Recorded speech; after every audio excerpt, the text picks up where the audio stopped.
Você acompanha agora a palestra O Laboratório do Mundo Invisível, a importância das obras ditadas pelo Espírito André Luiz, realizada por Dr. Décio Landoli, no 11º CIMESP, em Recife, Pernambuco, no dia 30 de julho de 2016.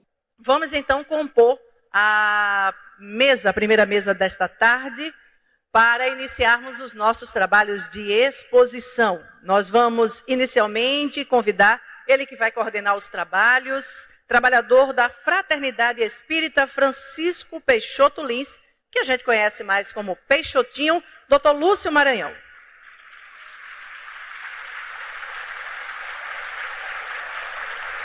Por sinal, o Dr. Lúcio, que já tem um livro, no próximo mês está lançando outro livro de sua autoria com o nome O Evangelho de um Médico, Lucas. Então aguardemos aí o lançamento que está vindo do Lúcio. E vamos convidar ele, que será o primeiro expositor da tarde deste sábado.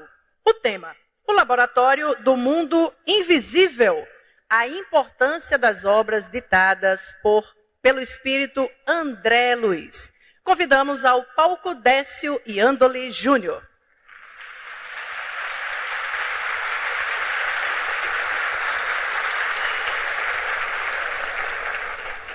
E eu não errei, viu, Décio? Bom, gente, só recordando, por gentileza, celulares desligados. Lúcio, por gentileza, a palavra é sua. Agora voltou. Obrigado pelas preces para mim, pelo microfone.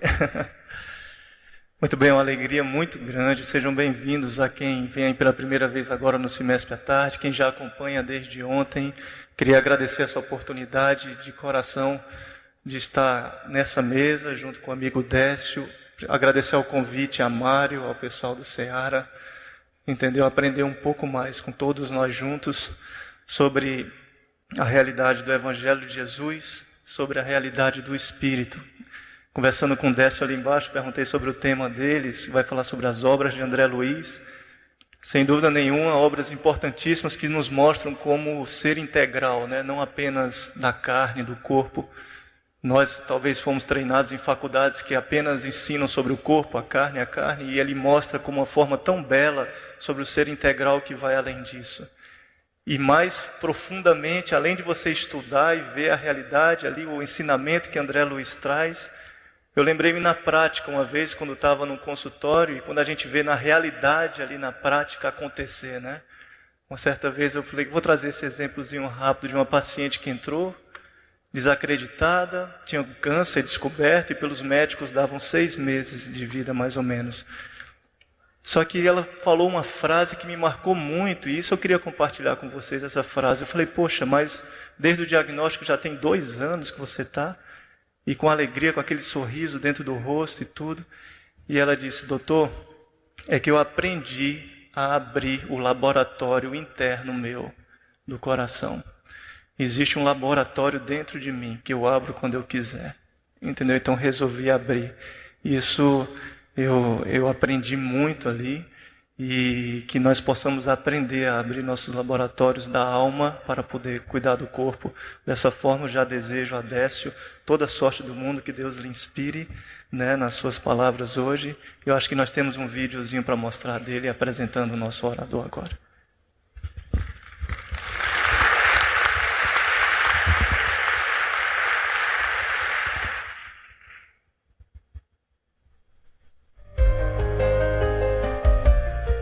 Décio Landoli Júnior. Formado pela Universidade de São Francisco, em Bragança Paulista, com especialização em cirurgia geral, endoscopia e cirurgia do aparelho digestivo, o conferencista também possui doutorado em medicina pela Universidade Federal Paulista. Dr. Décio Landoli é membro titular do Colégio Brasileiro de Cirurgia do Aparelho Digestivo e da Sociedade Brasileira de Endoscopia. Atua como professor da Faculdade de Medicina da Universidade Anhanguera Uniderp, em Campo Grande, Mato Grosso do Sul. Foi professor doutor do Departamento de Cirurgia do Centro Universitário Lusíada, Faculdade de Ciências Médicas de Santos e da Universidade Santa Cecília, na cidade de Santos, em São Paulo. Em 2008, presidiu a Associação Médico Espírita de Santos e atualmente é presidente da Associação Médico Espírita do Mato Grosso do Sul. Décio Iandoli Júnior também atua como palestrante nacional e internacional, participando de eventos como o primeiro Congresso Médico Espírita Europeu em Barcelona e o 4º Congresso Espírita Mundial em Paris e em Cartagena. Ao todo, já realizou conferências em mais de 25 países. Autor dos livros Fisiologia Transdimensional, Ser Médico e Ser Humano, com tradução para espanhol e italiano. A Reencarnação como Lei Biológica, com tradução para inglês. Um Homem no Fundo do Espelho e da Alma ao Corpo Físico. Décio Iandoli é um dos organizadores do novo livro Uma Nova Medicina para um Novo Milênio, a humanização do ensino médico. Também publicou uma variedade de artigos em jornais e revistas do movimento espírita, a exemplo da Revista Internacional de Espiritismo, O Reformador e Folha Espírita. Décio Iandoli Júnior também é apresentador do programa Ciência e Espiritualidade, produzido pela TV Mundo Maior, com transmissão pelo site da rede www.tvmundomaior.com.br. Faz atendimentos na Clínica Scope, onde é o médico responsável pelo serviço de motilidade do aparelho digestivo. Em sua 6ª participação como conferencista no Cimesp, Dr. Décio Iandoli Júnior compartilha conosco mais uma vez os seus conhecimentos abordando o tema O Laboratório do Mundo Invisível. A importância das obras ditadas pelo Espírito André Luiz. Com vocês, Décio Iandoli Júnior.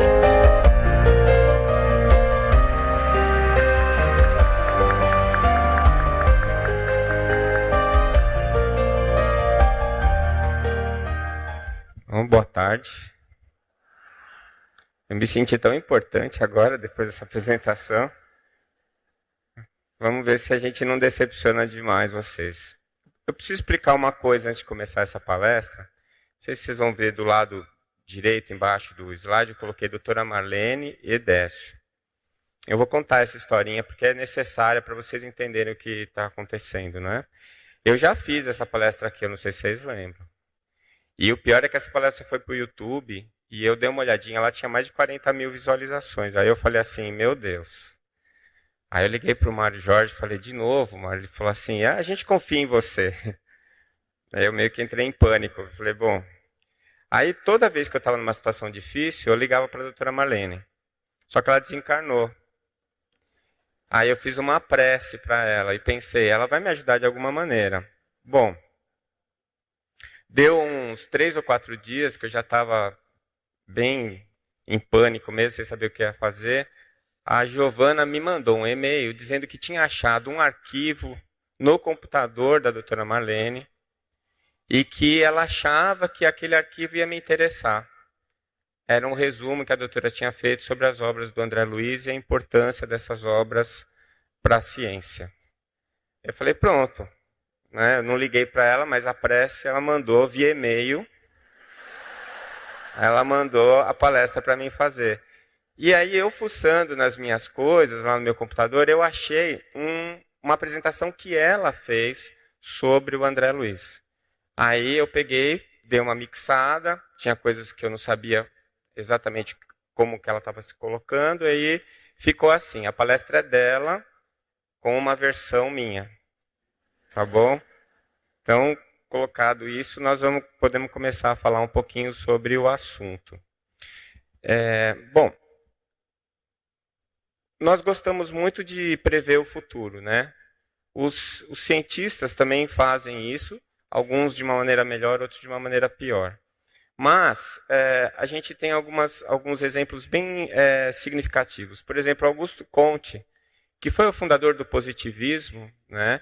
Tinha um curso de filosofia positiva lá em 1825, e ele foi um pensador muito importante para a nossa civilização, e ele disse certa vez que nunca nós conheceríamos a composição química das estrelas. Uma das afirmações que ele fez no curso dele, que a gente não ia ter condições de descobrir isso. Bom, na mesma época dele, tinham 2 pesquisadores Na mesma época dele tinha um pesquisador, né, o Joseph, que eu não sei, Fraunhofer, não sei se é isso. E depois, mais tarde, vieram mais 2 pesquisadores, eu não vou arriscar falar o nome, vocês leiam aí. E esse pessoal aí, eles trouxeram as bases de uma ciência chamada espectrometria. E a espectrometria fez com que a gente fosse capaz de estabelecer a composição química das estrelas. Né? Então, veja que na mesma época que Conte estava falando que isso seria impossível, já tinha gente pensando nisso. E depois foi possível. Na virada do século XX, o Kelvin, Lord Kelvin, que era um físico muito importante da época, não sei se vocês vão lembrar, na escola a gente apresentou a escala Kelvin de temperatura, né, que tinha o zero absoluto, ele que fez essa escala. E ele era um dos cientistas mais importantes da época dele, e ele afirmou, na virada do século XX, que era o fim das grandes descobertas científicas. Ou seja, dali para frente não tinha nada de mais importante para se descobrir. Bom, ele perdeu uma grande oportunidade de ficar quieto. Porque na virada do século teve uma das mais extraordinárias mudanças de conceito da física até hoje, que foi o Einstein com a teoria da relatividade e logo em seguida o Max Planck e o Heisenberg, né? Que vieram trazer a mecânica quântica. A gente ainda está digerindo essa coisa da quântica, né? Eu já vim aqui uma vez falar de física quântica, né? Depois o Mário disse que eu sou amigo dele, mas olha as frias que ele me põe, né? Um médico falando de física quântica. Mas você percebe que é o seguinte, a gente ainda está assimilando as mudanças que esses conceitos, essas informações estão dando para a gente, né? Então, você percebe que essa virada foi muitíssimo importante e revolucionou a maneira da gente pensar. John Horgan, ele escreveu um livro chamado O Fim da Ciência. Um jornalista de uma revista muito importante, a Scientific American.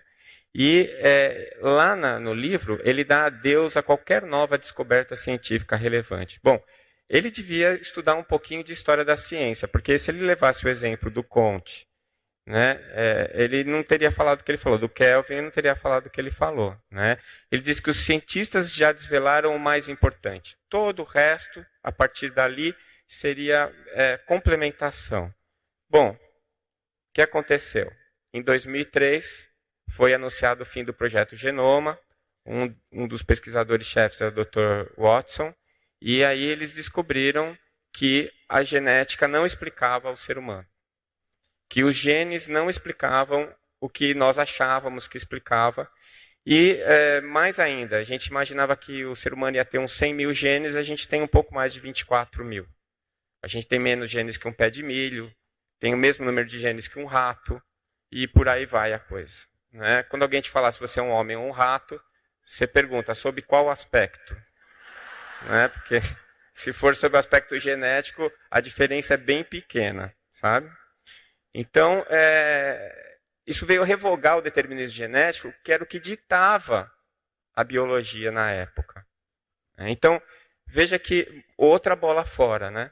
Um outro cientista querendo dizer uma coisa, que ele querendo mostrar um conhecimento absoluto e que, na verdade, só mostrou o tamanho da ignorância dele em relação às leis universais. Esse pesquisador, Dr. Lewis Wolpert, ele disse lá em 2009 que logo, logo a gente ia ser capaz de prever cada detalhe do ser humano. Ele falou que o projeto Genoma tinha poucos genes, mas que a gente ia continuar estudando e a gente ia conseguir explicar tudo pela genética. Ou seja, mesmo depois da genética ter derrubado o determinismo genético, mesmo depois da gente perceber que os genes não explicam os seres vivos e não explica a complexidade do ser humano, ele ainda veio com essa. Que não explica agora, mas vai explicar. E aí os jornalistas perguntaram para ele, mas quando? Ele falou, daqui a 100 anos. Se daqui a 100 anos ele já está morto, ninguém vai cobrar dele se não descobrirem, né? Ele usou, é um exemplo do que a gente tem chamado de materialismo promissor. O materialista promissor, ele é aquele que fala assim, o espírito não existe. Bom, mas a matéria não explica isso. Ah, não explica agora, mas um dia vai explicar. Você vai falar, quando? Ah, não sei, daqui 100 anos. Então, você não consegue explicar, mas você também não admite que não consegue. E aí você fica empurrando com a barriga aquela solução daquele problema lá para frente. Isso não é ciência. Isso não é ciência. Então, diante de uma incapacidade de provar ou de estudar determinados fenômenos, o que o cientista tem que fazer é buscar uma ferramenta que lhe traga a possibilidade de estudar aquele fenômeno. E não negar o fenômeno ou continuar usando a mesma ferramenta que ele já viu que não funciona. É que aí entra a questão do preconceito. Entra a questão do orgulho, de você não querer admitir que aquilo que você faz não é suficiente. Então, a pergunta que eu fiz para mim mesmo foi assim, então, é ruim tentar prever o futuro? Porque esses caras quebraram a cara, né? Todos eles, tentando prever o futuro. Será que esse é o problema? Aí olha essa frase, um exercício de futurologia de modo algum estreita ou cerceia o campo de desenvolvimento da ciência. Pelo contrário, amplia-o enormemente, prevendo para este século descobertas ainda mais importantes do que as do século passado. Então, aí você para pensar um pouquinho em Júlio Verne. Você para pensar um pouquinho em tantos outros escritores de ficção científica mesmo, que trouxeram ideias que mais tarde foram comprovadas ou se transformaram em realidade. Não sei quem daqui é da época do Jornada das Estrelas. O Capitão Kirk, quando ele estava em algum planeta, ele abria um negócio que parece um celular. Fazia clic, clic.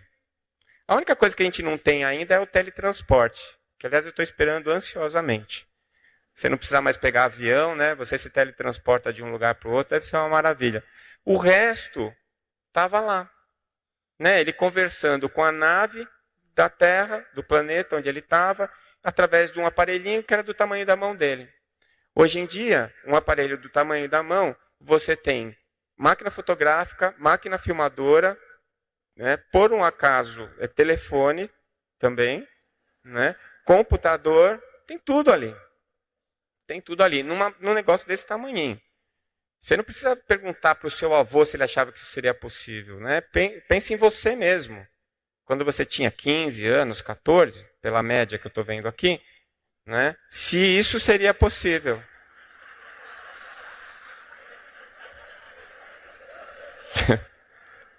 Desculpa, pessoal, mas é verdade, né? Então...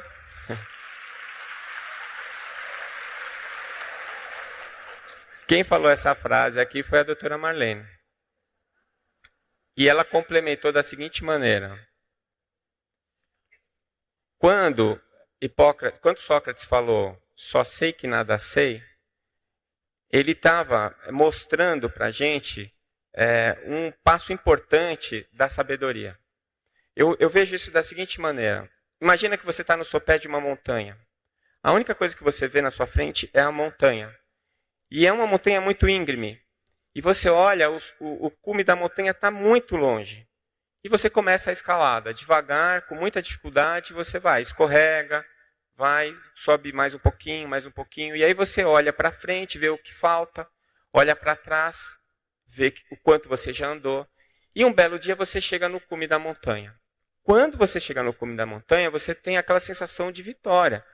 E aí você olha para baixo e você fala... Nossa, olha o tamanho dessa montanha, olha quanto eu já andei.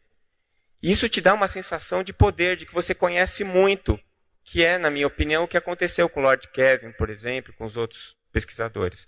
Só que num segundo momento, você vai se levantar lá no cume da montanha e vai olhar a paisagem. E quando você olha a paisagem, você vai ver que até perder de vista no horizonte, tem milhares e milhares de outras montanhas tão grandes quanto aquela que você escalou, ou maior do que elas.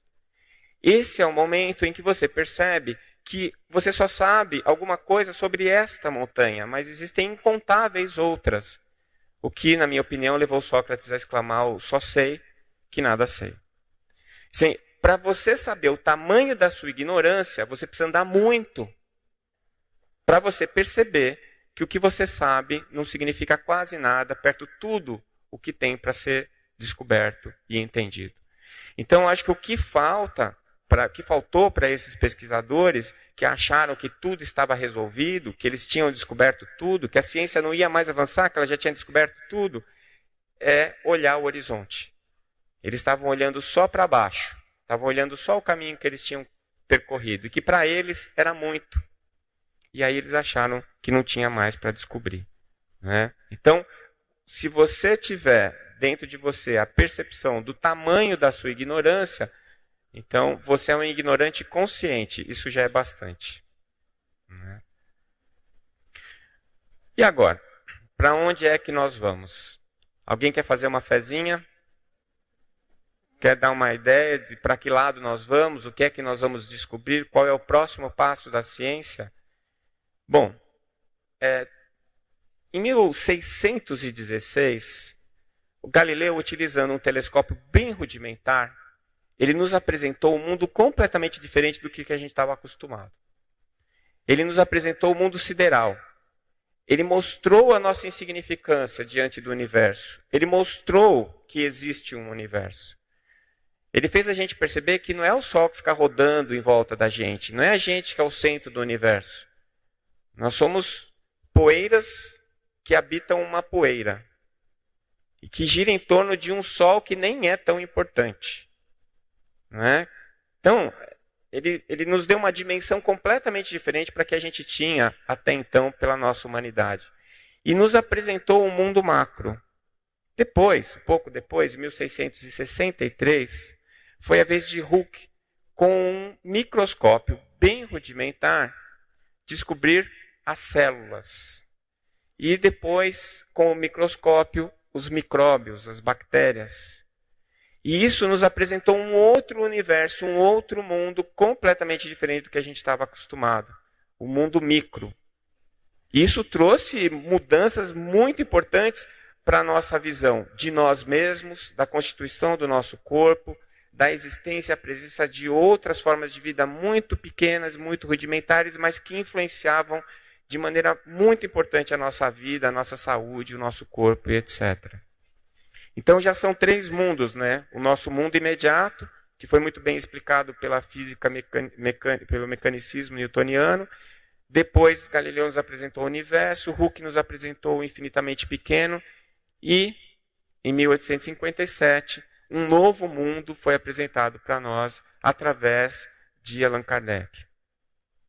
E o instrumento que ele utilizou foi a mediunidade, né? Através do trabalho mediúnico, mas estabelecendo um pensamento e uma metodologia científica bastante rigorosa, ele conseguiu nos apresentar um mundo diferente e trazer algumas das leis que regem esse mundo diferente.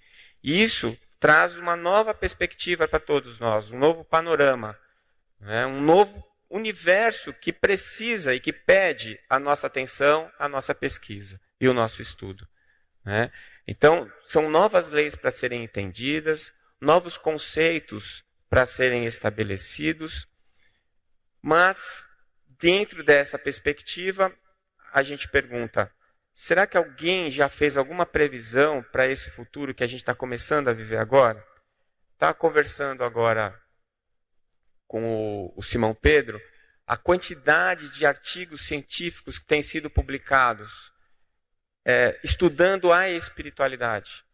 A espiritualidade em relação à doença e à saúde, a espiritualidade em relação à fisiologia, a espiritualidade em relação aos aspectos psicológicos e sociais. A gente finalmente está começando a estudar isso de uma maneira séria, né? E os pesquisadores estão sinceramente interessados nisso, mostrando claramente que a gente está vivendo uma mudança de paradigma, ou seja, a gente está admitindo cada vez de uma maneira mais evidente, mais forte, a existência desse mundo que foi revelado cientificamente pela primeira vez por Allan Kardec. É claro que a humanidade sempre soube que ele existia.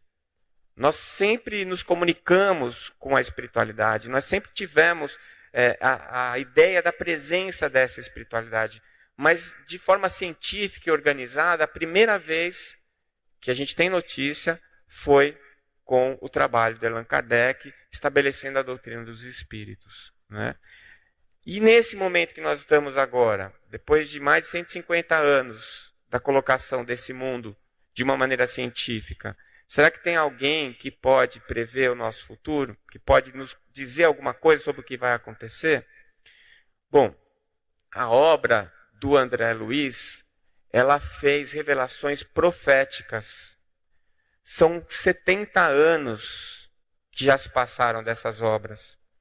E é muito interessante a gente observar que hoje, o que está escrito nos livros, para a gente hoje é muito mais fácil de entender do que era há 70 anos atrás. Aliás, há 70 anos atrás parecia tudo muito bizarro, muito estranho.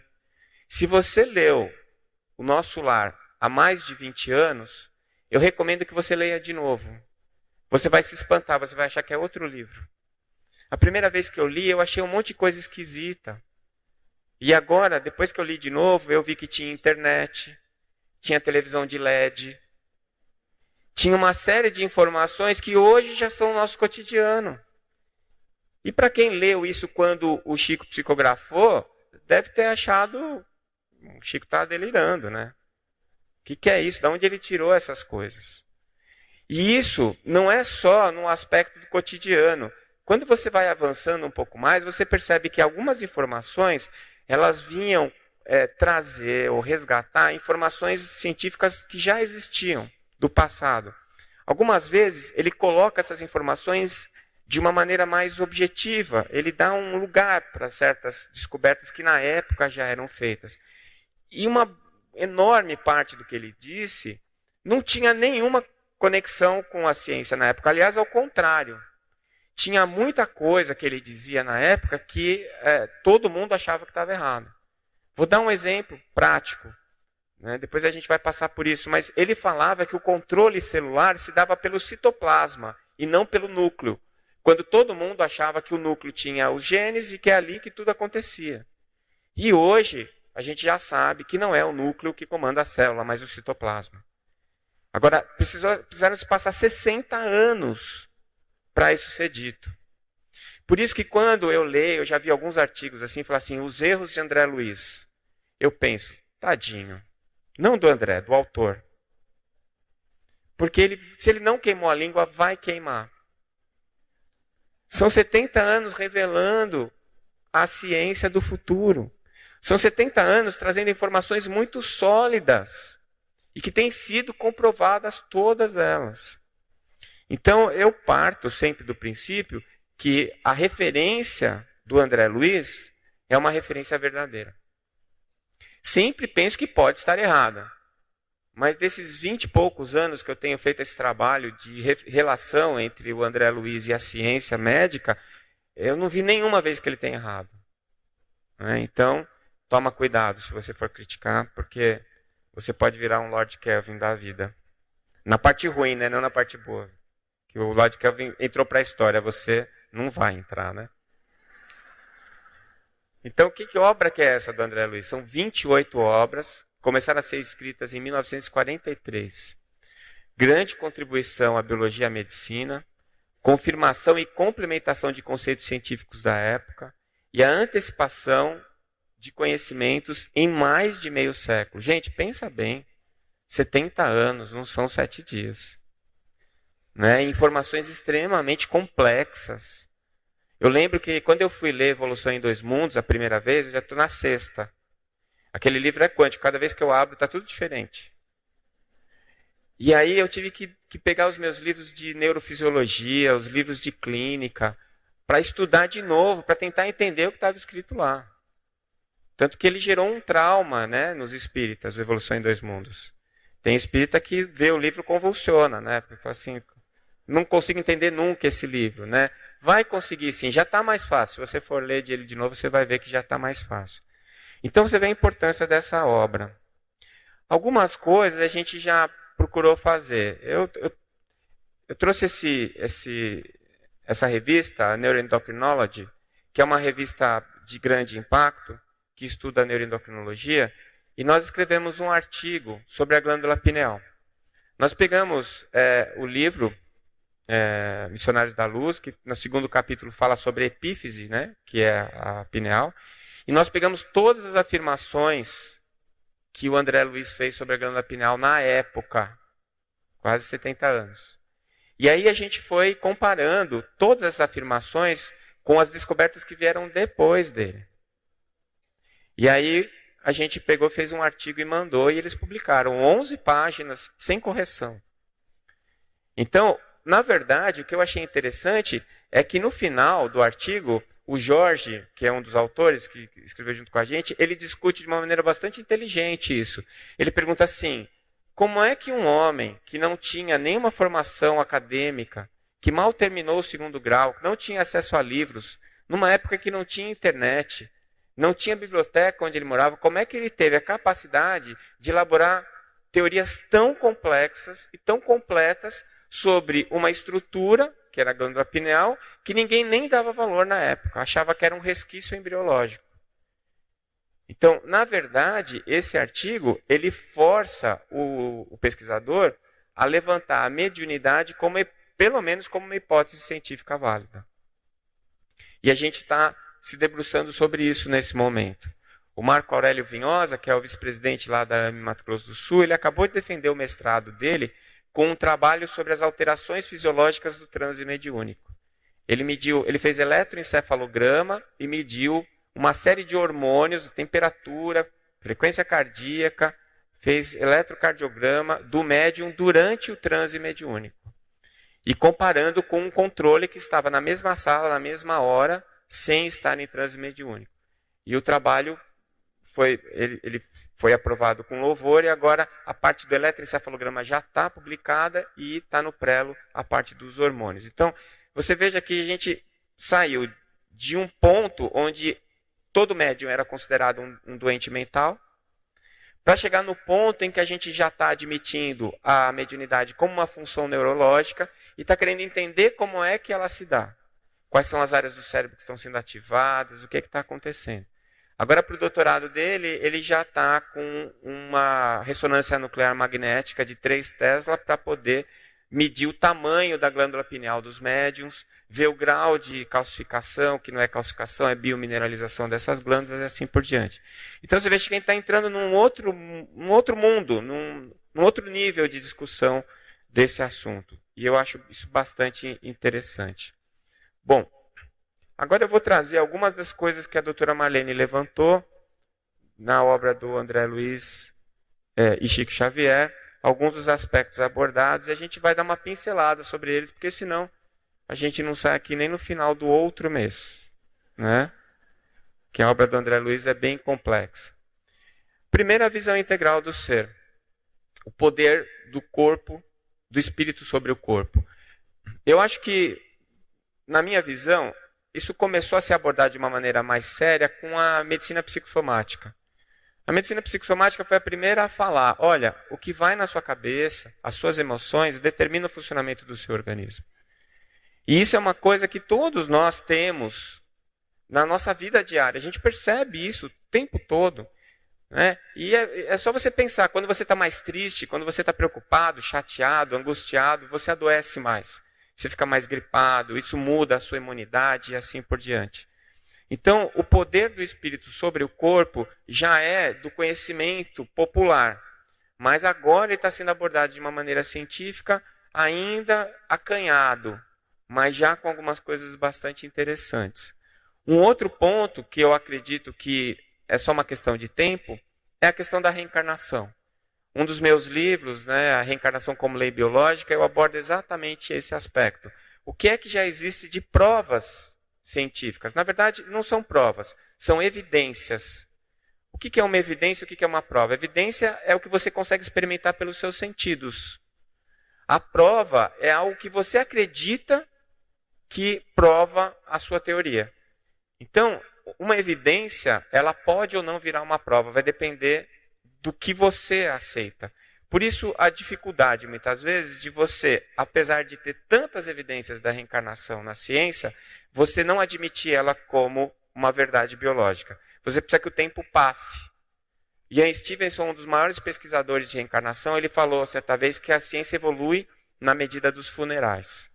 Então, muita gente vai ter que morrer para você poder chegar lá e falar, não, reencarnação é uma lei biológica, agora os biólogos vão estudar isso, os médicos vão estudar, nós vamos ter aula sobre esse assunto, vamos estudar o assunto.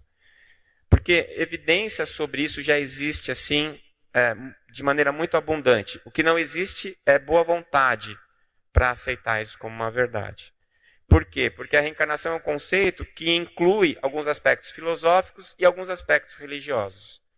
E a religião é sempre uma dificuldade, né? A religião ela envolve cultura, ela envolve uma série de preconceitos, ela envolve dogmas, e são coisas que a gente defende de maneira irracional, a gente defende de maneira emocional. Né? Eu não preciso nem falar isso para nenhum de vocês, está todo mundo vivenciando o que está acontecendo no mundo agora. Por questões de início, são questões religiosas. Né? Então, a reencarnação, para mim, já não precisa de mais nada, só precisa de tempo e paciência para que a gente admita que ela é uma lei biológica. E a questão da evolução das espécies, que eu também abordo nesse livro, A Reencarnação como Lei Biológica. Por que ainda hoje tem gente brigando para dizer se o criacionismo é provado ou não? Por que os americanos ainda brigam para o criacionismo poder ser estudado nas escolas? Porque apesar do Darwin ter feito um trabalho fantástico sobre a evolução, junto com Wallace, que também era espírita, inclusive, apesar da gente ter uma série de trabalhos, e hoje a genética, o que a gente sabe de genética, comprovar ou reforçar os aspectos da hereditariedade, da herdabilidade, a gente ainda não consegue explicar tudo. E se você não consegue explicar tudo, você deixa a questão em aberto. Se a questão está em aberto, o criacionismo continua como hipótese. E é essa que é a discussão. Se você for ver direitinho, se você for estudar Lamarck, se você for estudar Darwin, se você for estudar o neodarwinismo, se você for estudar os aspectos mais modernos, né, do design inteligente, você vai perceber que o que falta para preencher todos os buracos e você conseguir explicar a evolução de uma maneira completa é a reencarnação. E isso está explicado de uma maneira bastante completa num livro chamado A Evolução em Dois Mundos, onde o André Luiz mostra como que o mundo espiritual influencia, né, e interfere no mundo físico, e que essa evolução, apesar de boa parte da evolução se dar enquanto a gente está encarnado, a maior parte dela se dá no mundo espiritual, com o aprendizado que as inteligências vão tendo nos seus ciclos de vida encarnada. Né? Então, a gente percebe que existe já um vislumbre científico sobre esses aspectos, mas ainda eles são bastante discutidos. Ali embaixo da fotinho do Darwin, eu coloquei as referências dos livros onde esse assunto pode ser encontrado. Né? A doutora Marlene deixou isso bonitinho. Com relação ao pensamento, muita gente ainda discute isso. O pensamento é matéria? Ai não, pensamento é energia, mas energia é matéria. Lembra do Albert Einstein? E é igual a m vezes c ao quadrado? E é energia, igual m. M é massa, massa é matéria. Então, Albert Einstein, ele colocou de um lado do igual a energia, do outro lado igual a massa, ele está dizendo que massa e energia são a mesma coisa. O que é que diferencia uma da outra? A velocidade. E aí ele pôs o c, que é a velocidade da luz ao quadrado.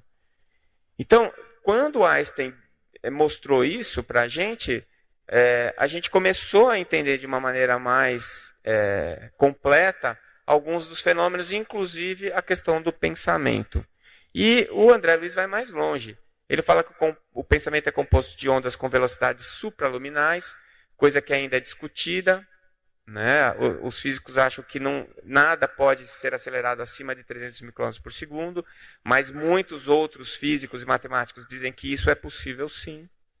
Então essas questões estão sendo discutidas ainda, mas o André já disse para a gente que Né? Então eu estou apostando as minhas fichas nele. Por enquanto não perdi nenhuma. E o pensamento tem forma e natureza. Então, o pensamento ele é como se fosse uma criatura que você criou. O André fala da cocriação menor, né? Que nós cocriamos o universo com coisas pequenas ainda. A gente não constrói planetas, a gente só destrói por enquanto, a gente não aprendeu a construir. Mas a gente está evoluindo e dentro desse processo evolutivo a gente vai interferindo no universo com as nossas criações.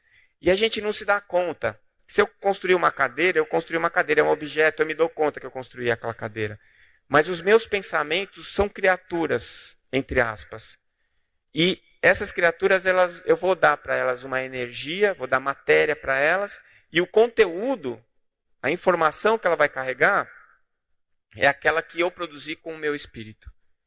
Então, se eu estava sentindo amor, eu produzo um pensamento de amor. E esse pensamento é uma onda supraluminal que é super ultra curta. Então ela tem um grau de impacto e de penetração muito grande. Agora, se eu estou com o sentimento de ódio, de rancor, eu produzo um pensamento pesado, com uma onda supraluminal, mas com ondas lentas. Essas ondas lentas, elas produzem uma lesão no meu perispírito quando eu emito, e elas só vão penetrar no outro se o outro estiver na mesma frequência de onda que eu. Olha que interessante. Se você quiser o bem do outro, a energia que você está emitindo, o pensamento de amor que você está emitindo, ele é saneador do seu perispírito, ele dá uma limpada no seu corpo causal, né? E ele atinge o outro, mesmo que o outro não esteja consciente ou não esteja receptivo, porque ela tem uma alta penetrância. Então você orar pelo outro faz bem para você em primeiro lugar e para o outro também. O grau de bem que isso vai fazer no outro depende do outro, da maneira como ele vai receber aquilo lá. Agora, se você quiser que o outro quebre a perna, quando você pensou isso, você já quebrou a sua. E só vai quebrar a dele se ele ficar sabendo que você quer que ele quebre a perna e resolva compartilhar dessa briga com você. Né? É mais ou menos a história do obsessor. A gente fica achando que o obsessor é o nosso inimigo, ele é nosso parceiro. Você convidou ele para dançar a mesma música, e vocês estão dançando a mesma música. Se você não quiser mais dançar a música dele, você precisa mudar a sua música. E aí ou ele te acompanha e vai continuar seu parceiro, só que num outro nível, ou ele vai procurar alguém que queira dançar a música dele. Né? Então é a mesma coisa. Na nossa convivência, só é infeliz quem quer. E se você acha que o outro te fez infeliz, você está enganado. Ele pode até ter feito um convite. Você quer ser infeliz? Você falou, quero. Então eu vou te odiar também. Aí os dois ficam felizes, dão a mão um para o outro e ficam reencarnando várias vezes. Porque eu posso te garantir uma coisa, se você quer mesmo grudar num espírito e reencarnar com ele sempre, odeia ele. Porque o amor, ele liberta. O ódio aprisiona. Aí sim, você vai passar o resto da sua existência com ele. E aí você fala assim, não, eu vou odiar ele agora, eu casei com esse infeliz. Mas eu vou ficar com ele agora para pagar tudo agora na próxima eu me livro dele. Doce ilusão. E na outra você ainda vai encontrar ele e falar, mas que cara bonitinho. Acho que eu vou casar com ele. Então, se você quer se livrar, não odeie. Ame. Então, na hora que você emite esse pensamento, o que acontece? Acontece que você adoece. Por quê? Porque você desequilibra as energias que organizam o seu corpo biológico. E essa desorganização leva à doença física. Né? Então, antes você adoece do espírito, depois você tem a doença física. Com um detalhe que eu acho importante a gente chamar a atenção.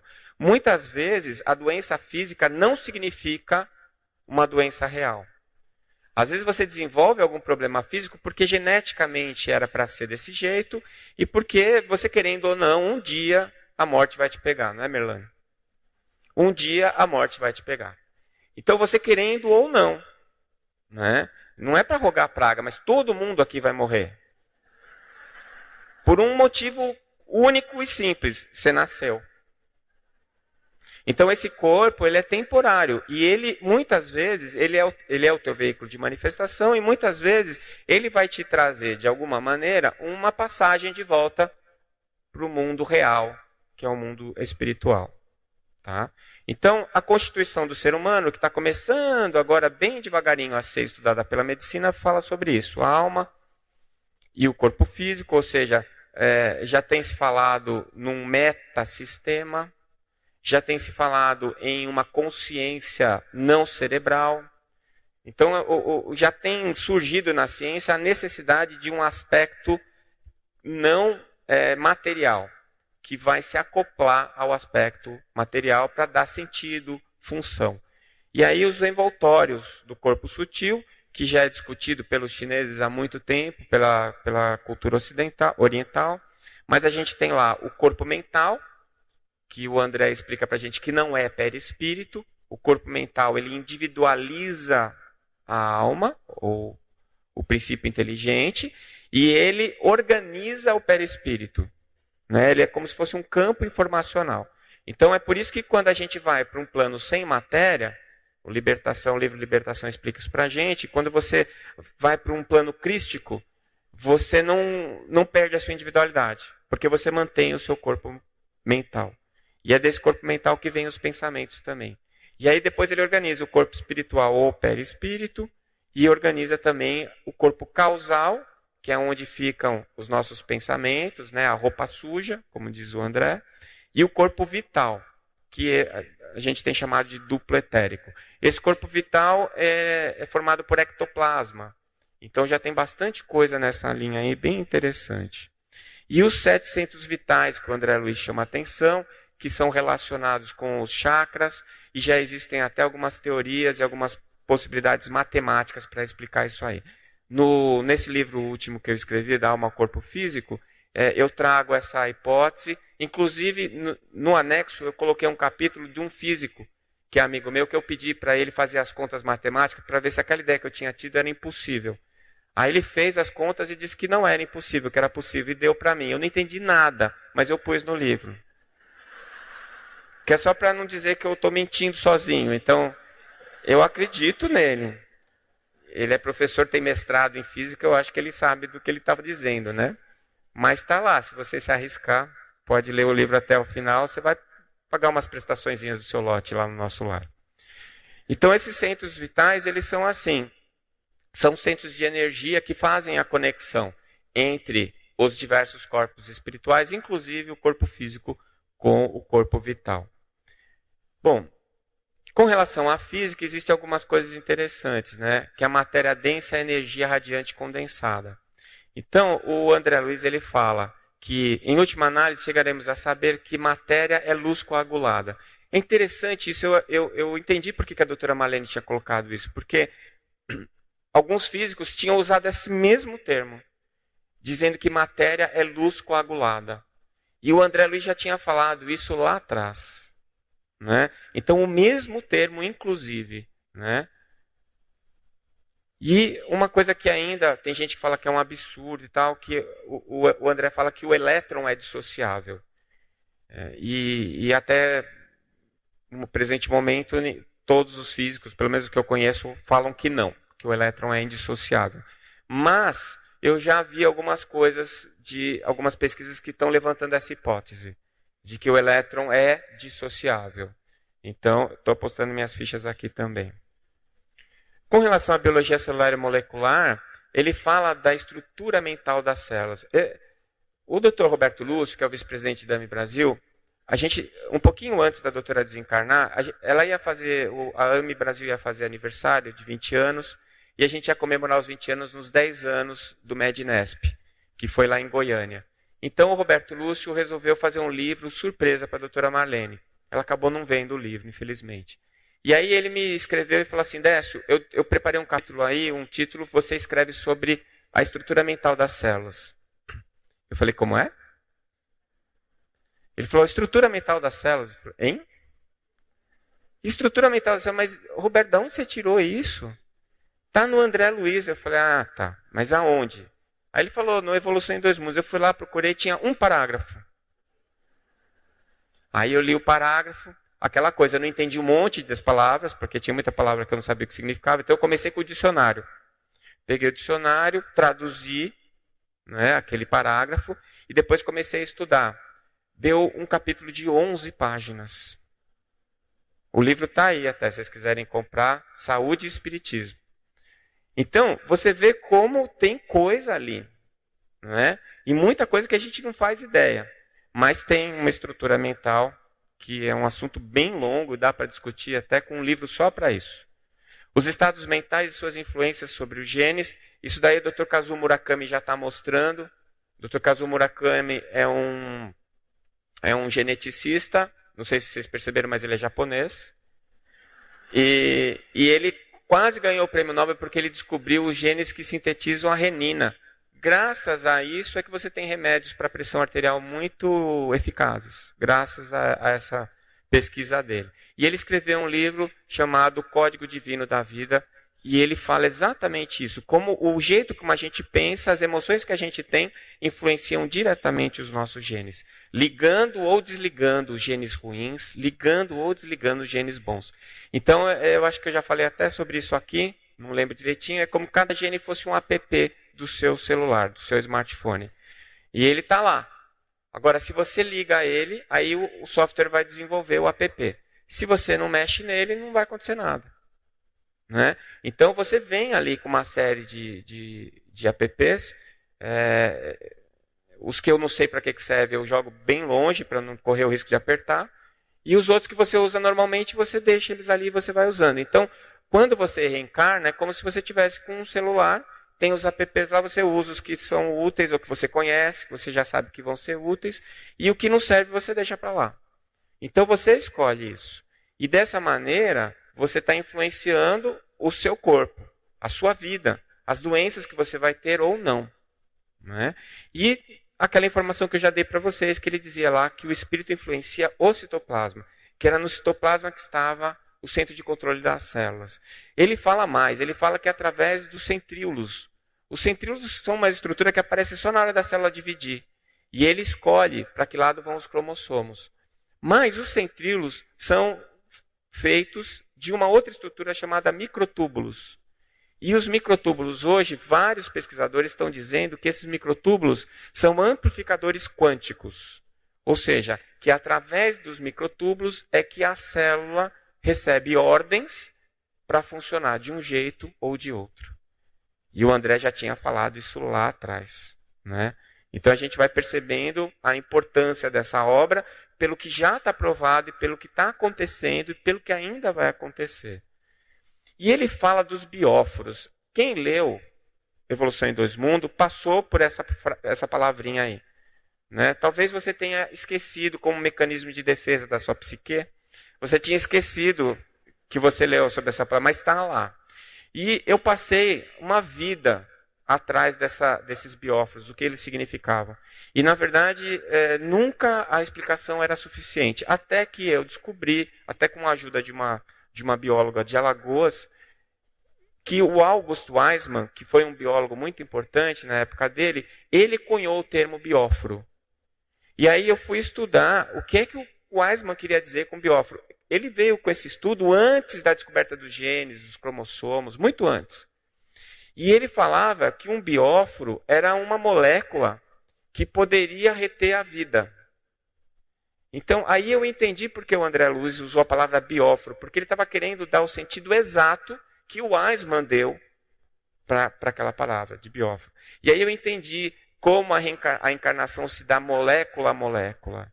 E como a desencarnação se dá molécula a molécula. Então, são moléculas próprias, capazes de reter ou se ligar ao fluido vital, ao ectoplasma, para fazer a conexão com o duplo etérico e, consequentemente, com o perispírito. Então, você vê que interessante. Essa informação do Weismann já tinha, mas ninguém dava atenção, porque o Weismann era considerado pré-história da evolução. Ele falou muito sobre a evolução das espécies, ele falou muito sobre essa questão da herdabilidade, mas numa época em que essas coisas ainda não eram muito iniciais. E ele foi lá buscar no Weismann essa informação, porque era exatamente o que ele estava querendo dizer. Então, isso também é uma coisa que me empolgou bastante. E as mitocôndrias, né? As mitocôndrias, elas são de energia. E hoje a gente já tem algumas teorias bem interessantes. Quando você respira, o oxigênio que você respira vai oxidar a glicose, né, que você comeu. Essa oxidação faz com que a glicose oxidada libere energia. Uma parte dessa energia vai virar química, vai virar ATP, trifosfato de adenosina, que é uma molécula que fica guardada na sua célula. Toda vez que você precisa de energia, você usa ela. Uma outra parte enorme dessa energia vira calor. É por isso que quando você vai correr, fazer ginástica, você começa a suar, porque o seu corpo aumenta a temperatura, porque você está queimando muito oxigênio, muita glicose, isso produz calor.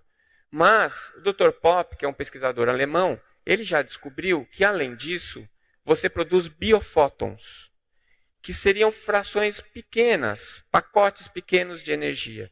E esses biofótons é que seriam sintetizadores, seriam a base para formação de ectoplasma. Então, para você produzir ectoplasma, você tem que estar encarnado. É por isso que o espírito, para se comunicar, ele precisa de um médium. Porque ele precisa que alguém forneça o ectoplasma, que é a matéria de transição. Então, ele consegue usar o ectoplasma desencarnado, mas não consegue produzir. Então, se você pega um médium de efeitos físicos, por exemplo, ele é alguém que a sua genética faz com que, na respiração celular, ele produza uma quantidade maior de biofótons. O resultado é que ele produz uma quantidade maior de ectoplasma e os espíritos que querem se comunicar gostam disso porque é a ferramenta que eles precisam para fazer isso. Então, você pega um médium de efeitos físicos capaz de fazer materialização, por exemplo, ele é alguém que produz muito ectoplasma. Tá? Então, essa é uma outra coisa a ser explicada. Então, o pessoal, lá, a doutora Elisa, lá na AME ABC, em São Paulo, ela está querendo saber, por exemplo, se quando o médium de efeitos físicos está em transe mediúnico, se a temperatura dele abaixa. Ou seja, se a mitocôndria rouba um pouquinho dessa energia que ia virar calor para virar ectoplasma. E uma série de outras coisas que a gente vai começar a estudar. Inclusive para entender algumas doenças que a gente tem chamado de doenças do ectoplasma. Uma das que é mais comum hoje em dia é a fibromialgia. Então, muito provavelmente, o ectoplasma está relacionado com a etiopatologia da fibromialgia. Para vocês que são espíritas, quem tem fibromialgia é fácil. Vai dar passe. Melhora. Para de comer açúcar e vai dar passe. Você vai ver como melhora. Né? O duro é falar isso para um paciente que é de outra denominação religiosa. Né? Ela pode ficar ofendida. A etiopatogenia e os corpos sutis. O que é etiopatogenia? É a causa da doença. Né? E os corpos sutis, os corpos do perispírito. Então, a gente sabe que a enfermidade é uma desarmonia espiritual, na maior parte das vezes. Às vezes a enfermidade é para curar o perispírito, ou seja, para curar o espírito. Às vezes você teve que viver umas 5, 6 encarnações para poder ter aquela doença. Que hoje você está vivenciando. E é essa doença que está te trazendo as possibilidades de você evoluir, de você avançar. Então a enfermidade, ela é sempre a tradução de alguma coisa que você errou. Mas ela está te trazendo sempre uma janela, uma oportunidade de consertar. E as causas profundas das doenças no corpo espiritual, que é uma outra coisa também que tem sido estudada, mas mais no nível do espiritismo. Ainda temos muito pouca coisa no nível acadêmico. Os vícios da mente gerando desarmonia dos centros de força. Isso também é outra coisa bastante interessante. A gente tem alguns exemplos práticos de como isso acontece. Então, dependendo da vibração que você tenha, vibração mental, você pode desorganizar algum dos chakras. E dependendo do chakra, isso traz uma repercussão para os órgãos que ele organiza, que aquele chakra organiza. Então você pode ter diversas manifestações físicas provocadas por essas alterações, por essas desarmonias espirituais ou energéticas. E a sugestão mental como incubadora de bactérias. É o tal da autoobsessão. Né? Você às vezes acha que você está sendo influenciado negativamente por um espírito, e está mesmo, mas o espírito é você. Você se influencia negativamente. Mas aí você fica jogando a culpa em outro espírito. Você fica achando que sempre a culpa é do outro. Nossa especialidade, terceirizar a responsabilidade. A gente sempre quer que alguém assuma a responsabilidade das coisas que a gente errou. Pode perceber. Você está dirigindo, é sempre você que está certo ou está errado. Se você não dá certo num relacionamento amoroso, sempre o outro é o vilão, você é sempre a vítima. E assim vai indo, né? Porque a gente não consegue nem admitir os nossos próprios erros, quanto mais ir para cima para tentar resolvê-los. Mas, como espíritas, nós temos pelo menos que tentar. Pelo menos que tentar. E a sugestão mental, ela faz com que você crie esses miasmas, que são bactérias mentais, que vão ficar na sua psicosfera. Então é assim, você fica condicionado a reagir de maneira agressiva ou negativa em determinadas situações. Eu vou contar uma dos meus problemas. Quando eu vou dirigir. Toda vez que eu sento para dirigir, eu achava que sentava um parceiro obsessor ali, que fazia eu ficar irritado com tudo que acontecia. Né? Passou na minha frente, não sei o quê. Eu sempre reclamava de tudo. Reclamo ainda, mas internamente. Eu estou procurando parar de falar, pelo menos. Eu penso, mas... Aí eu descobri que, assim, eu me condicionei. Toda vez que eu entro no carro, eu já fico esperando o primeiro que vai fazer qualquer coisa para eu começar a criticar. Então, na verdade, sou eu que crio a situação, não são as outras pessoas. Não é? Sou eu que estou condicionado a... E aí eu preciso me descondicionar. Isso é difícil. Todo hábito, ele gera uma dificuldade gigantesca para você sair dele. É igual empurrar carro para sair da inércia. Pode reparar, se seu carro quebrar na rua, quando você começa a empurrar o carro, não vem ninguém ajudar. A hora que o carro começa a andar e enche de gente. Por quê? Porque fica fácil. O duro é tirar ele da inércia. Então, se você está na inércia de comer sempre à meia-noite, um pratinho de doce, se você está na inércia de não querer fazer ginástica, se você está na inércia de entrar no carro e sair xingando todo mundo, o que você precisa? Sair da inércia. Aí você vai precisar juntar uma energia muito grande para fazer isso. Mas uma vez que você comece o movimento, fica mais fácil. Né? Aí tudo vai se transformando. Então, a sugestão mental, que é sua ou que você comprou de alguém também. Alguém pode falar uma bobagem e você aceitar. Aí já é problema seu. Ele falar bobagem é problema dele. Você aceitar é problema seu. E se você desenvolver um problema, você continua sendo responsável, não ele. Tá certo? E as circunstâncias reflexas, que o André fala muito isso, e é bem interessante também. Né? São imagens destrutivas. Você teve uma experiência destrutiva numa vida, aquela experiência te marcou. Quando você está numa outra vida e você vai passar pela mesma idade da vida anterior, surge aquela sugestão de você repetir a experiência destrutiva da última. Você não é obrigado a fazer, mas surge a memória perispirítica de você repetir aquilo lá. Se você repete, você está dando um reforço positivo naquilo. E aí vai ficando cada vez mais difícil de você se livrar. É igual todos os hábitos ou vícios que a gente tem. Tá certo? A diferença entre um hábito e um vício é que o vício te traz algum malefício físico. Não é? O hábito nem sempre. O hábito pode trazer um benefício. Por exemplo, o hábito de fazer o evangelho no lar. Se você tem esse hábito, se você fica estressado, se você não vai conseguir fazer, não precisa ficar estressado. Mas é legal que você está lembrando e sentindo a necessidade de fazer aquilo lá. Por quê? Porque aquilo traz benefício para você e para sua família. Então esse é um hábito. É um hábito bom. Né? Se você trouxer, por exemplo, fumar, é um hábito, é um vício, porque é um hábito que traz malefícios para o seu corpo. E o corpo como um vaso divino, um carvão. O carvão aqui como filtro. Então, tudo que a gente tem de ruim, de dificuldade, que a gente traz do nosso perispírito da última encarnação, a gente vai usar esse corpo agora para equilibrar, como se fosse um mata-borrão que está tirando o excesso de sujeira. Né? O que a gente precisa fazer é parar de gerar mais problema.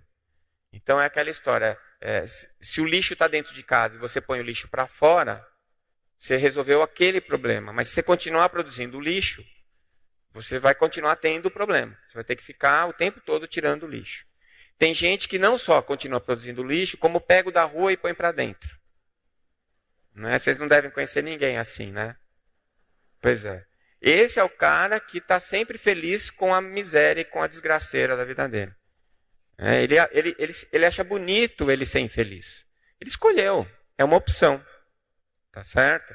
É claro que isso tem consequências para o entorno. Principalmente para sua família, para as pessoas que convivem com você.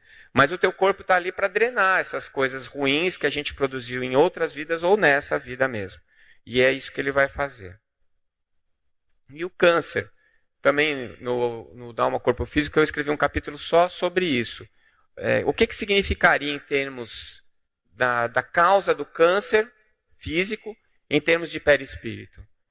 Tem muita coisa sobre esse assunto. O André Luiz e o Dr. Dias da Cruz, no Instruções Psicofônicas, um livro que o Chico psicografou, ele não psicografou, né? Ele falou, foi Instruções Psicofônicas, depois eles gravaram e depois escreveram. E o Dr. Dias da Cruz fala muito sobre esse assunto, do esgarçamento do tecido perispirítico, né? Das forças fisiopsicossomáticas, como diz o André Luiz. Então, tem bastante coisa interessante sobre isso. Sobre a glândula pineal, eu já falei para vocês, a gente até escreveu o artigo. Ele fala lá que governa o mundo das emoções, controla o sistema endócrino, comanda as forças subconscientes, supre os órgãos de energias psíquicas, é fonte de criação das mais importantes, é a glândula da vida mental. Então, isso tudo foi dito em 1945, no livro Missionários da Luz, né? E só em 58 que o primeiro pesquisador, o Lerner, publicou um artigo falando sobre a melatonina e desafiando a ideia que se tinha de que a pineal não servia para nada. Que a pineal era como se fosse a unha do dedinho do pé. Quer dizer, não serve para nada, só para atrapalhar. Então, não é mais um resquício embriológico. Não, ela é uma estrutura e uma estrutura muito importante. E a partir do Lerner, se estudou muito ao ponto de hoje ter uma revista que só publica artigo de pineal, a Pineal Research. Então você vê a importância desse órgão que tem o tamanho de um grão de arroz cozido. E o André já estava falando isso lá antes. É por isso que o pessoal da Neuroendocrinology se interessou pelo nosso artigo. Porque ele viu uma coisa sui generis, ou seja, como assim? Como é que esse cara do interior de Minas falou coisas como essas que a gente só agora sabe que são verdades? Né? E isso daí, na minha opinião, abaliza e comprova a reencarnação. Outra questão são os 3 cérebros. No Mundo Maior, que foi escrito em 1947, o André Luiz fala que nosso cérebro tem 3 andares. O primeiro, que é do subconsciente, que está relacionado ao nosso passado, que é como se fosse o porão, né, que está no tronco encefálico. O segundo, que é o consciente, que é o que nós usamos atualmente, e que é onde está localizado o nosso esforço e a vontade, e que está lá no córtex motor. E o terceiro, o superconsciente, que está no nosso lobo frontal, na área pré-frontal, e que é o futuro. É onde nós vamos chegar. E de vez em quando a gente vai para lá e volta. Quando a gente faz uma prece, quando a gente está numa situação assim de calma, de paz, a gente atinge esse terceiro andar, mas logo a gente volta. Né? E muitas vezes a gente desce para o porão. O porão, o tronco encefálico, é chamado de cérebro reptiliano. E aí a doutora Irvênia fala uma coisa interessante. A figura de São Jorge matando o dragão. São Jorge, um ser crístico, que está matando o dragão, que é um réptil. Um animal de sangue frio.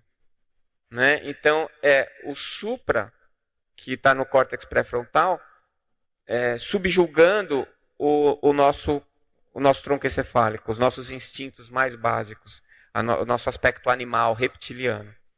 Né? É interessante que esses aspectos foram colocados pelo André Luiz, em 1947, só em 1968 foram publicados como teoria pelo Dr. Paul MacLean, né? O cérebro trino em evolução.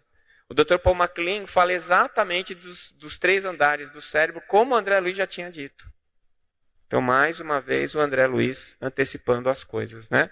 E agora nós estamos escrevendo um livro, esses 3 cérebros aqui, a doutora Irvênia, o Sérgio Lopes e eu. Então, a gente vai publicar esse livro, chama O Cérebro Trino a Serviço do Espírito. Então, a doutora Irvênia, ela vai falando da anatomia, eu vou falar da fisiologia e o Sérgio da parte psíquica, desses 3 andares. E correlacionando isso com a obra do André Luiz, com aquilo que o André Luiz nos mostrou. Né? A doutora Irvênia já escreveu 16 capítulos, o Sérgio já escreveu uns 10, eu estou no 5º ainda. Eu sou a tartaruga do trio. Né? Mas se Deus quiser vai dar certo. O ano que vem o livro deve estar aí. Com relação aos transtornos mentais, também a psiquiatria está inaugurando um novo capítulo, na medida em que ela admite a existência do espírito.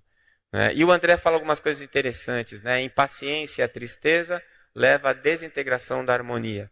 A gente sabe que a depressão, que é hoje uma epidemia, uma das mais graves do planeta, ela é causada por uma sensação de perda de sentido da vida. E ela traz um padrão de tristeza crônica que faz com que o seu cérebro passe a funcionar dentro desse padrão de tristeza. Aí mesmo depois que você resolva sair dessa situação, fica muito complicado, porque o seu cérebro está acostumado a trabalhar nesse padrão de tristeza. Então aí você tem que tomar o remédio para te ajudar. Então se você tomar só o remédio não adianta. Mas se você também não tomar o remédio, fica muito complicado, muito difícil. Então você tem que fazer as duas coisas. Aproveita que você é espírita. Tem de graça no centro. Você não vai nem pagar nada. Vai lá, faz a terapia espiritual, e aí você usa o convênio e vai no médico para ele te dar o remédio. E com as duas coisas juntas, e o mais importante de tudo, a sua vontade de sair daquela situação, aí tudo muda. E você vai recondicionar o seu cérebro, vai mudar aquele padrão, né? E vai reintegrar a sua harmonia. E outras, né, esquizofrenias e perturbações espirituais.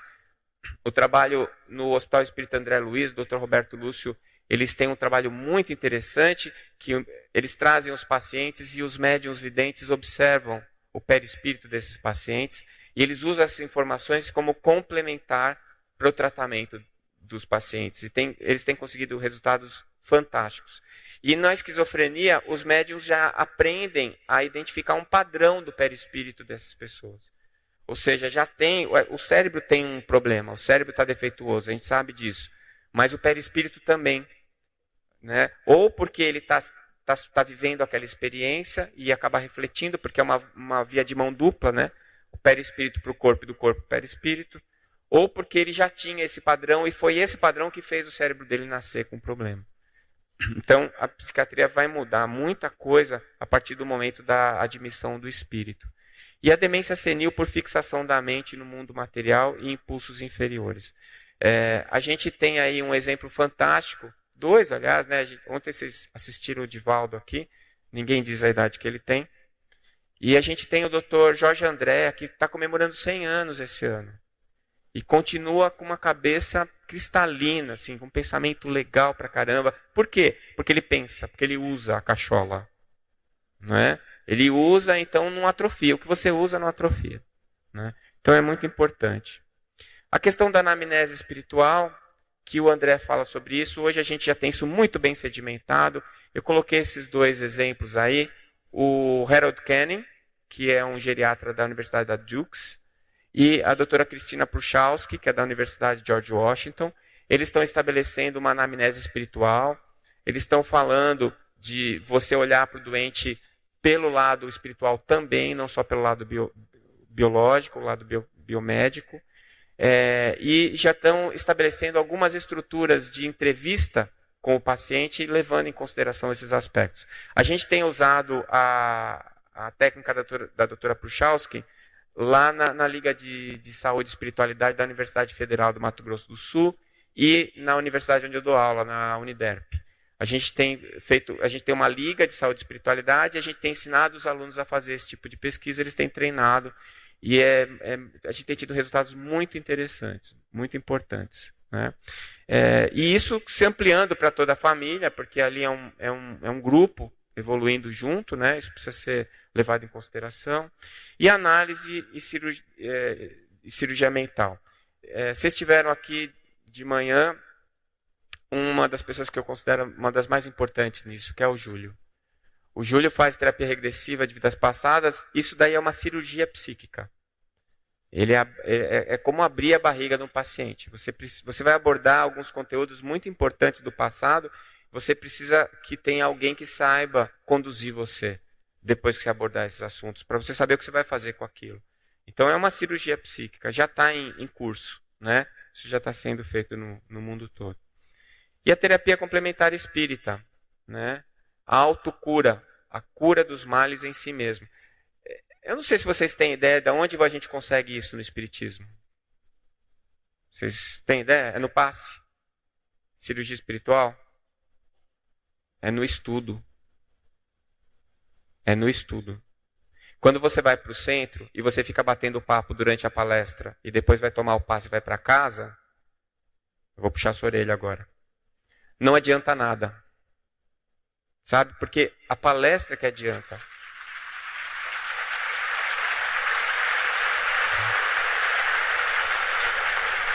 Uma das coisas que me fez ter a cara de pau de subir aqui no palco e falar para 2.500 pessoas é que eu descobri que mesmo que eu seja ruim, a palestra fica boa quando o ambiente é bom. Porque a espiritualidade faz você ouvir o que você tem que ouvir, não as bobagens que eu estou falando. E aí dá certo. Então, mesmo que o orador não seja daqueles mais legais, que você gosta muito, senta e ouve, porque você vai sair enriquecido. Aí o passe fica melhor, porque você já está receptivo. Entendeu? Aí vai dar certo. Então não adianta você ficar buscando milagre no centro espírita. Milagre não existe, gente. Não adianta você ir atrás de cirurgias espirituais que façam milagres, que recuperem coisas que não são recuperáveis. Mas se preocupa em buscar a verdadeira saúde, que é a perfeita harmonia da alma, como nos ensinou Emmanuel. Não é? Então, é através desse encorajamento à saúde e é através do autoconhecimento que você pode se transformar. E essa transformação íntima é a reforma íntima, que é um processo longo, que vai se dar em várias encarnações. Além disso, você tem auxílio da fluidoterapia, prece, água, né, passe, água fluidificada e assim por diante. Eles são úteis, mas eles não vão resolver o seu problema. Eles vão te ajudar apenas, é um apoio. Né? E as técnicas desobsessivas que são importantes, né, para que a gente consiga alcançar muitas das nossas dificuldades, elas se dão por conta disso. Então lembra que eu falei que é uma parceria? Então, às vezes, o teu parceiro ele fica te amarrando. Então, você convidou ele, mas agora ele está com você. E aí você resolve que você não quer mais, mas ele ainda quer. E aí fica essa situação. É nessas horas que, às vezes, você precisa de alguém que converse com ele. Né? A reunião de desobsessão, eu descobri cedo, é uma reunião, é uma sessão de psicoterapia de desencarnado. A diferença é que o seu terapeuta, ele tem 45 minutos a 1 hora para conversar com você. O dialogador tem 5 a 10 minutos. Então o cara tem que ser muito bom. É claro que o pessoal do lado de lá já dá uma introdução, já deixa o espírito meio no jeito. E se o dialogador for um cara esperto, às vezes ele consegue dar o impulso, né? Aquele estímulo anímico que o espírito está precisando. Mas é isso. Então, às vezes você precisa rezar pelo seu parceiro desencarnado, para aí você conseguir, junto com ele, resolver as suas pendengas, né, dessa encarnação. Com relação à bioética, a gente nem precisa falar, tem a questão do aborto, da eutanásia, que a gente tem sido muito infusivo, muito persistente nesse assunto, porque eu acho que não dá para a gente ser cristão e ser a favor do aborto ou da eutanásia, não dá.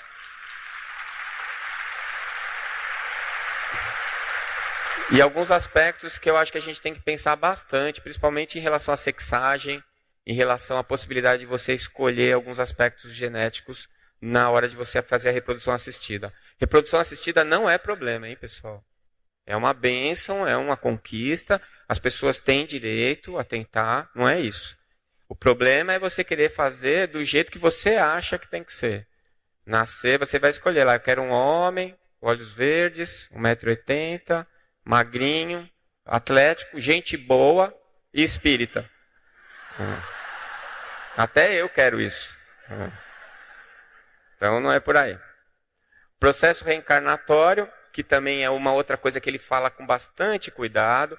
E uma coisa que eu achei interessante, logo que eu comecei a estudar o espiritismo, eu ouvi na minha aula de genética que o espermatozoide que fecundava o óvulo era o mais forte, o mais rápido. E quando dá problema genético, porque o espermatozoide era defeituoso. Então não é pelo mais forte, é por sintonia. Por sintonia. Se você lê o Missionários da Luz, dos capítulos mais lindos que eu já li na minha vida é a reencarnação do Segismundo. Dá uma olhada lá para você ver. O momento da encarnação, que coisa linda. Nem o André, nem o orientador espiritual que estava com ele conseguem ver o espírito que veio para fazer a conexão de tanta luz. Agora você imagina, eu tive 3 filhos, esse espírito frequentou minha casa 3 vezes. Olha que maravilha. Pelo menos nessa hora eles estavam lá, né? Bom, a doutora termina esse artigo que eu achei do livro dela. São 62 páginas, viu, pessoal? Por isso que eu demorei um pouco. Mas eu não falei nada, vocês podem perceber, eu só pincelei algumas das coisas que ela levantou. E ela termina essas 62 páginas com essa frase que eu achei muito interessante.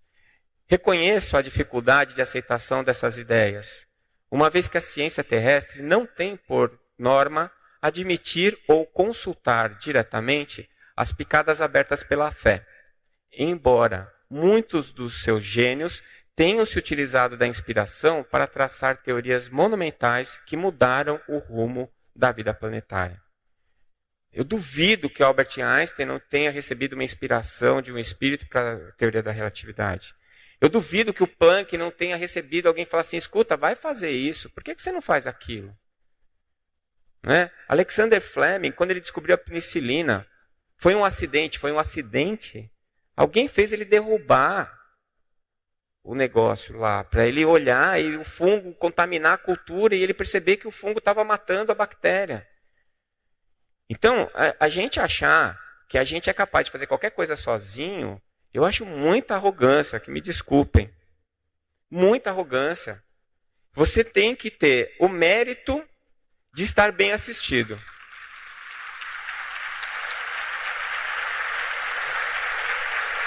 Se você estiver de boa vontade, no lugar certo, na hora certa, a coisa acontece. E aí depois você vai achar que você é bom pra caramba. Não é? Mas não é. Se a gente for muito bom, a gente vai ser um bom instrumento. Embora vicejando de forma oculta, os caminhos da fé nunca deixaram de determinar o desenvolvimento e a evolução dos seres humanos. Eu acredito piamente nisso aí. Né? Como a doutora encerrou esse capítulo dela e como eu vejo.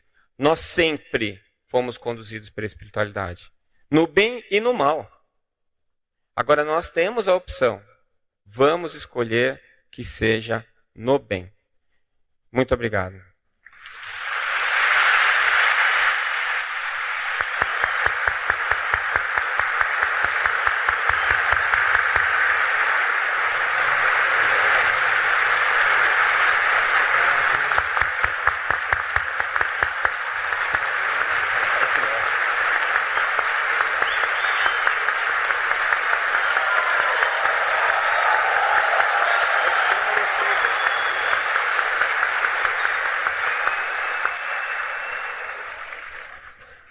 Você acompanhou a palestra O Laboratório do Mundo Invisível, a importância das obras ditadas pelo Espírito André Luiz, realizada por Dr. Décio Landoli, no 11º Semestre em Recife, Pernambuco, no dia 30 de julho de 2016.